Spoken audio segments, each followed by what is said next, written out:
You think you are failing because you still doubt. But doubt is not the failure. The failure is the moment you take doubt for truth. You have imagined, you have assumed, and still, when the outer world does not move, something within you says, perhaps it is not mine. That sentence, that single quiet sentence, is the door through which the old self returns.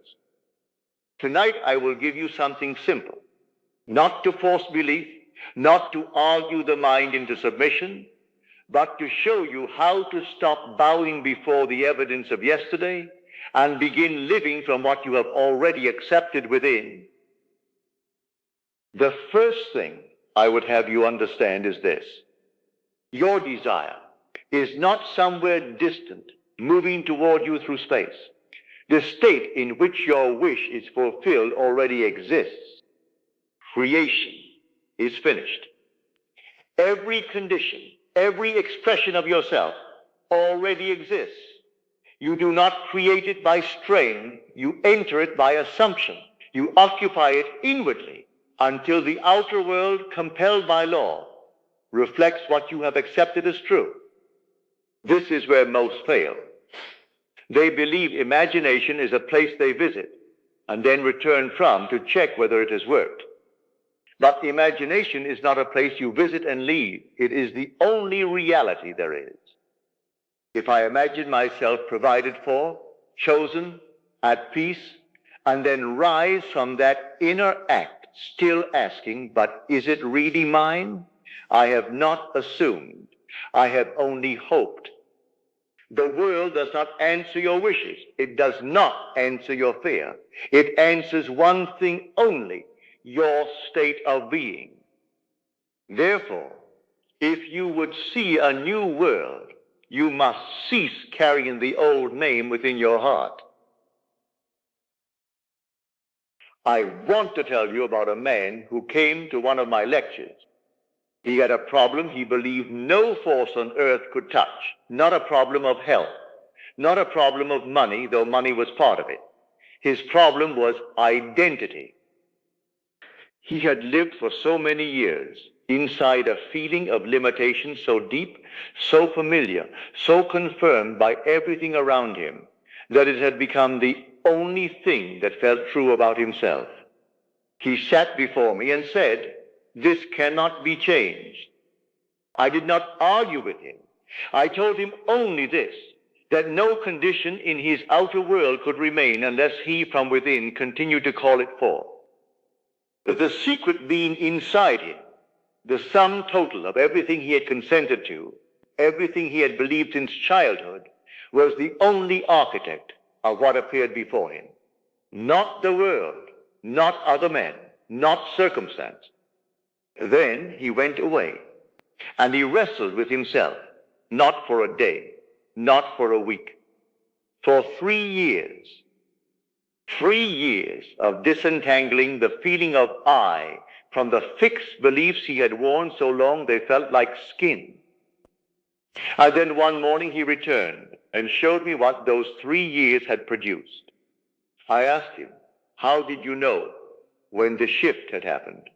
He said, "When it finally stopped feeling like effort." That is the whole of the teaching. You can wear a feeling until it is natural. And the moment the feeling becomes natural, it will begin to bear fruit within your world. Not when you force it, not when you convince yourself with arguments, when it becomes natural, when the new feeling of I is no longer something you reach for, but something you simply are. Now let us speak plainly of the outer world. What you see before you is not your enemy. It is not your final authority. It is a report, the visible expression of what you formerly accepted within. A man may look at his purse and say, "I am poor." But he is not simply describing a number. He is naming himself. A woman may look at silence from the one she loves and say, "I am unwanted." But she is not merely observing silence. She is clothing herself in rejection. This is the danger. The outer fact may appear innocent, but the meaning you give it becomes your identity, and your identity becomes your world. So when the old condition appears, do not call it proof. Say instead, this is an old report. That one distinction will save you from returning to bondage. The outer world is not denying you. It is only showing you what you once believed long enough to make visible. Let it pass. Do not renew it by calling it truth. And this is where the practice begins. Not the practice of imagining harder. The practice of choosing differently, deliberately, every time the old feeling arises. Take a page, draw a line down the middle.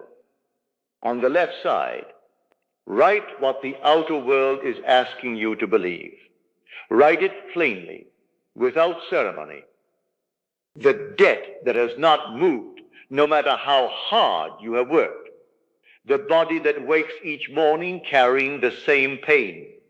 The person whose silence still reaches in and takes something from you. The position, the recognition, the opportunity given to someone else. Again, whatever the old report has been saying about you, write it on the left. This is not your truth. It is only the voice of what was. Then on the right side, write what your fulfilled assumption declares. Where the left says the debt has not moved, the right says I am provided for, and what I need comes to me. Where the left says my body wakes in pain, the right says my body knows how to heal, and it is returning to wholeness even now. If the left says that person has not returned, the right says I am someone who is loved and returned to. Where the left says the position was given to another, the right says, the right doors open for me. They always do. This is not pretending. This is choosing the state from which you will live. Carry this into your day. When the left side appears, do not collapse. Say quietly within yourself, that is the old report. Then return to the right side and dwell there, not as a technique, as your identity. Turn away from the old report, choose the new state, and live from it without apology. That man wrestled with himself for 3 years, not because the law was slow, but because the feeling of limitation had been worn so long. It took that much time for the new feeling to become more natural than the old. You may not need 3 years.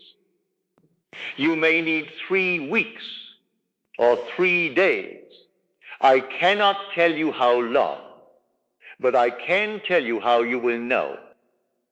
When it stops feeling like effort, when the new feeling of I is no longer something you reach for, but something you simply inhabit, that is when the outer world begins to move.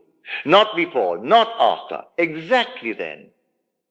So tonight, take your page, write both sides, and every time the left side appears before you, deny it as your truth. Choose the right and continue living from it. For that which you accept inwardly must, by law, become your experience. Do not ask how. Do not ask when. Ask only, am I wearing the new feeling until it is natural? And if the answer is yes, rest. The work is done within. The world will follow. Now, let us go into the silence